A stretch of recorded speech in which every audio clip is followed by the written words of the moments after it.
Hello e learners, welcome back to my channel. I hope you all are having a great day. So आज है 8 दिसंबर और आज उत्तराखंड में global investment summit हुई थी जिसका फर्स्ट डे था आज। तो मैंने सोचा कि आज इसी टॉपिक के ऊपर एक वीडियो लेके आते हैं जिसमें इस समिट में जो जो चीज़ें होंगी, होने वाली हैं और क्या क्या न्यू पॉलिसीज़ और इनिशिएटिव्स इन्वेस्टमेंट हमारे उत्तराखंड के अंदर होंगे उसके बारे में हम अपनी इसी चैनल पे डिस्कस करने वाले हैं। So let's get start with today's day of global investor summit. हमारे देश के प्राइम मिनिस्टर श्री नरेंद्र मोदी जी इसे इनॉग्रेट करने आए थे और ये FRI forest research institute Dehradun में हुआ था 8 दिसंबर 2023 को। यहाँ पे एग्जीबिशन भी लगा था जिसे मोदी जी ने आराम से देखा और वहाँ पे जो स्टॉल लगाने वाले लोग थे उनसे इंटरैक्ट भी किया। PM नरेंद्र मोदी जी ने यहाँ पे एक बुक लॉन्च करी, सशक्त उत्तराखंड, और एक ब्रांड हाउस हिमालयास के नाम से भी लॉन्च किया। इस जो समिट है इसकी थीम थी पीस टू प्रोस्पैरिटी। उत्तराखंड जो ग्लोबल इन्वेस्टमेंट समिट थी ये एक स्टेप है उत्तराखंड का ताकि न्यू इन्वेस्टमेंट हमारी उत्तराखंड में हो। और ये 2 दिन चलेगा समिट, 8 और 9 दिसंबर को। इसका थीम पीस टू प्रोस्पेरिटी है। यहाँ पे बहुत सारे इन्वेस्टर्स आए थे, डेलीगेट्स आए थे इस समिट को अटेंड करने के लिए थ्रू आउट द वर्ल्ड, पूरे दुनिया से। और इसको जो हमारे यूनियन मिनिस्टर एम्बेसडर्स हैं, अलग अलग कंट्रीज के इंडस्ट्रियलिस्ट हैं और बहुत सारे इन्वेस्टर्स आए थे इस समिट को अटेंड करने के लिए।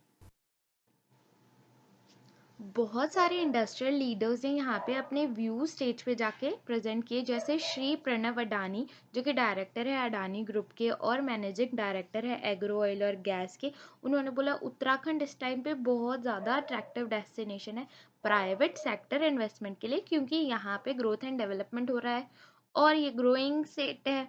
यहाँ पे आपको हाईली स्किल्ड मैन पावर मिल जाएगी, stable law and order, government supportive है, एनवायरनमेंट बहुत ज़्यादा अच्छा है और एफोर्डेबल पावर भी आपको मिलेगी। उन्होंने बोला कि वो उत्तराखंड में अब इन्वेस्ट करेंगे और इन्वेस्टमेंट बढ़ेगी तो अपने आप जॉब्स क्रिएट होंगी। उन्होंने प्राइम मिनिस्टर को थैंक्स किया कि वो उत्तराखंड को इतना ज़्यादा सपोर्ट कर रहे हैं, क्योंकि जब नरेंद्र मोदी पहले उत्तराखंड में आए थे उन्होंने बोला था 21वीं शताब्दी का ये तीसरा दशक उत्तराखंड का दशक है। और आज जब वो वापस उत्तराखंड में आए तो ही वॉज वेरी ग्लैड कि क्या कहते हैं ग्राउंड लेवल पे अब ये चीज़ पॉसिबल हो रही है। श्री सज्जन जिंदल जो कि चेयरमैन है एंड मैनेजिंग डायरेक्टर हैं SWS के, उन्होंने प्राइम मिनिस्टर के एफर्ट्स के बारे में बहुत ज़्यादा बातें करी कि जितना भी हमारा नेशन है उसकी GDP ग्रो हो रही है और India largest economy in the world बन गई है। इस चीज़ को अप्रिशिएट किया। श्री जिनाल भी, उन्होंने भी प्राइम मिनिस्टर को थैंक्स किया कि उनकी लीडरशिप के अंडर हम लोगों ने जितने भी पिलग्रिमेज साइट्स हैं उनकी कनेक्टिविटी इम्प्रूव हुई है और 15,000 करोड़ रुपीस उत्तराखंड में इन्वेस्ट करे।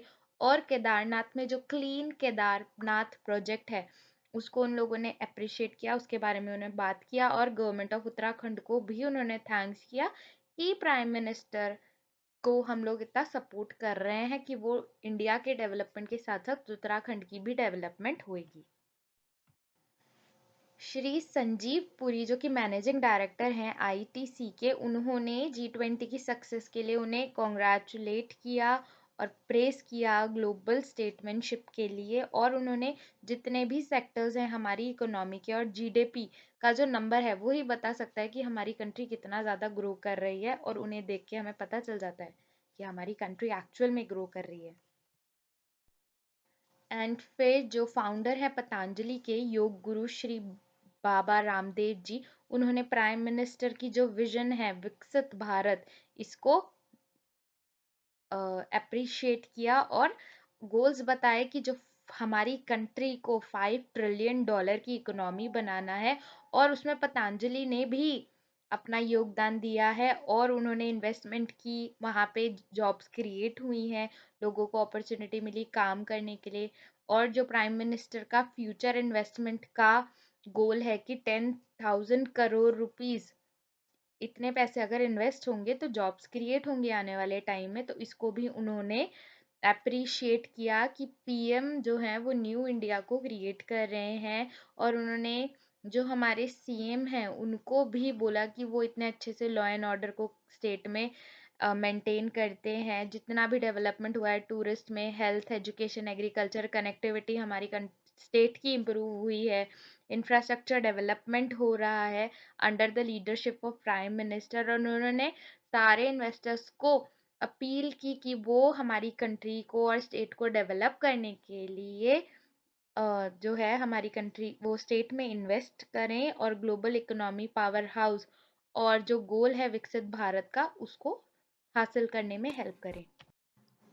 उसके बाद जो प्राइम मिनिस्टर हैं हमारे श्री नरेंद्र मोदी, उन्होंने बहुत ज़्यादा ग्रैटिट्यूड फील करा और बहुत हैप्पी थे वो कि वो वापस देवभूमि उत्तराखंड में आए हैं।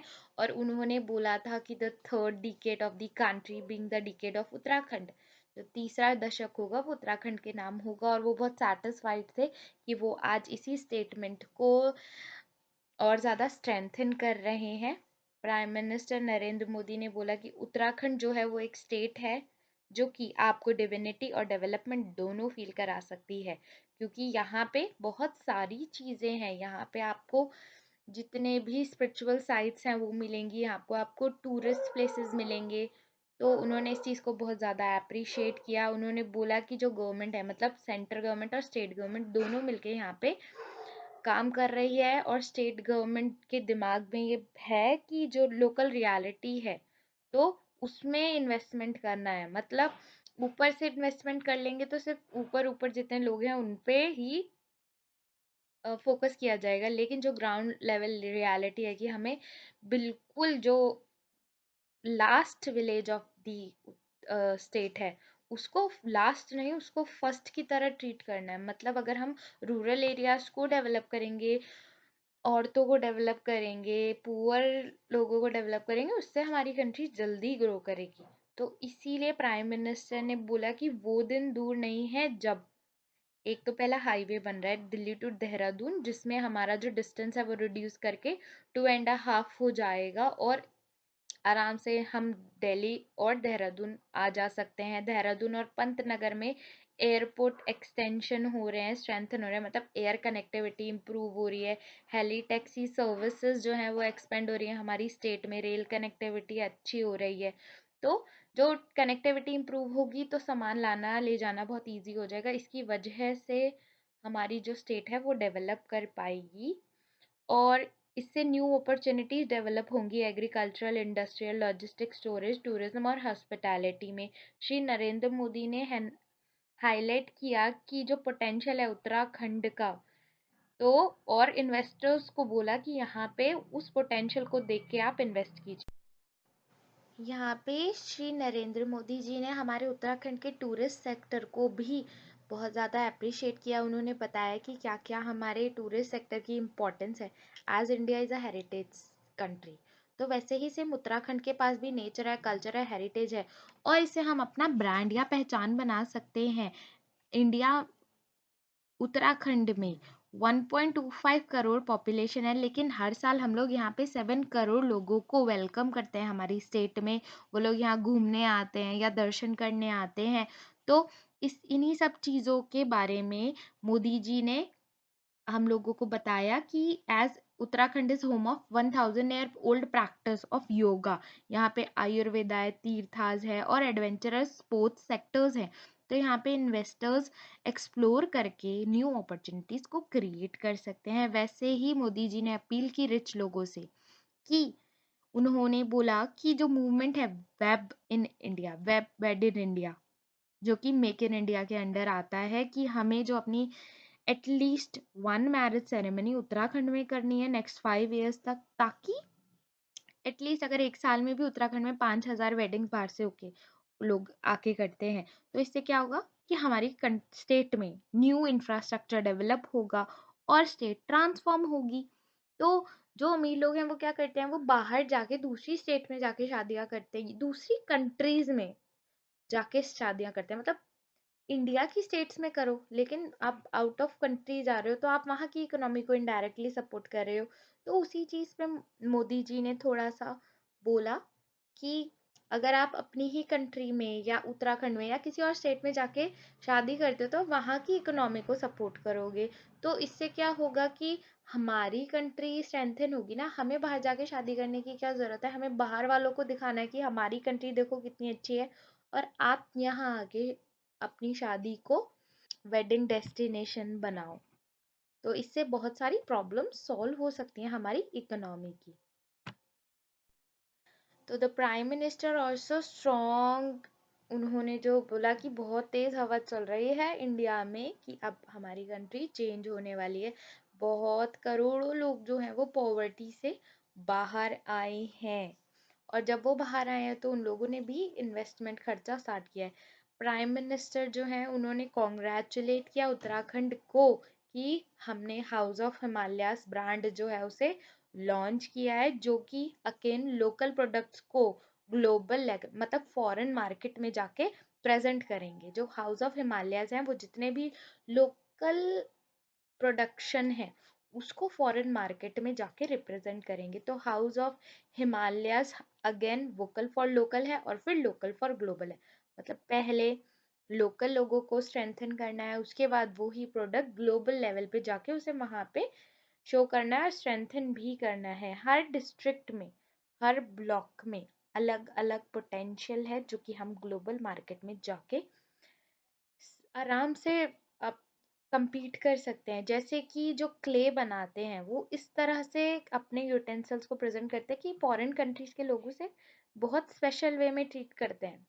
तो वो टैलेंट है जो कि अभी हमारी कंट्री में बहुत ज़्यादा टैलेंट है।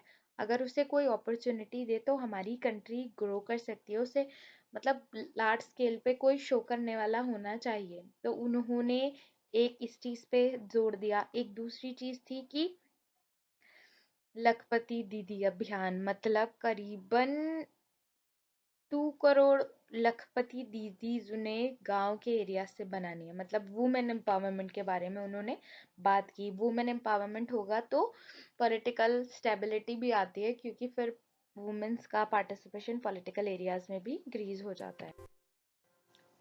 whatever we do we should be the best in the world। मतलब हम जो भी काम कर रहे हैं वो बिल्कुल बेस्ट होना चाहिए दुनिया में। हमारा our standard should be followed by the world. हमारा जो स्टैंडर्ड है वो दुनिया के द्वारा फॉलो किया जाना चाहिए। Our manufacturing should be on the principle, मतलब एक ही प्रिंसिपल पे हमारी मैन्युफैक्चरिंग होनी चाहिए कि जीरो इम्पैक्ट जीरो डिफेक्ट। जब हमारे काम में कोई कमी नहीं होगी तो कोई हम पे फॉल्स एलिगेशन या कुछ भी नहीं लगा सकता है। We now have to focus on how to increase the export oriented manufacturing। तो हमें इस चीज़ पे ध्यान देना है कि हम मैन्युफैक्चरिंग करें ताकि हम एक्सपोर्ट कर सकें। He emphasized the need of strengthening local supply chain and MSMEs by the new investment। उन्होंने बोला कि जो न्यू इन्वेस्टमेंट होगा उससे लोकल लोगों को स्ट्रेंथन होना चाहिए और हमारा जो सप्लाई है वो इंक्रीज होना चाहिए। और लास्ट में उन्होंने बोला this is the time, the right time, this is India's time. And उसके बाद क्लैपिंग हुई पूरे के पूरे हॉल में, और सबके सब बहुत ज़्यादा चेयरफुल हो गए थे उनके इस स्पीच के बाद कि उन्होंने इतना ज़्यादा उत्तराखंड को अप्रिशिएट किया है। That's all for the 8th December 2023 summit. If you have any issues related to this topic तो फिर वो आप मुझे कमेंट कर दीजिए। और आपको कोई भी टॉपिक पे वीडियो चाहिए हो तो प्लीज़ लेट मी नो। अगर आप बताओगे तभी तो मैं वीडियोस बना पाऊँगी, तो it will be helpful for me. So that's all for today's video. आज हमने यहाँ वीडियो में बस इसके बारे में बात किया कि जो ग्लोबल इन्वेस्टमेंट समिट थी 2023 की 8 तारीख को जो हुई थी उसमें इन्वेस्टर्स ने क्या बोला और क्या क्या हमारे उत्तराखंड के बारे में उन्होंने अच्छा अच्छा बोला था। और नेक्स्ट वीडियो में मैं इसके जितने भी पॉलिसीज़ हैं, किन किन सेक्टर्स में वर्क हुआ है, कितनी पॉलिसीज़ आई हैं और क्या क्या इनिशिएटिव्स, मतलब कितने लोग इन्वेस्टमेंट करेंगे किससे, ये सब कुछ मैं धीरे धीरे इस चैनल पे अपलोड करूँगी। तो please stay tune. Thank you for watching.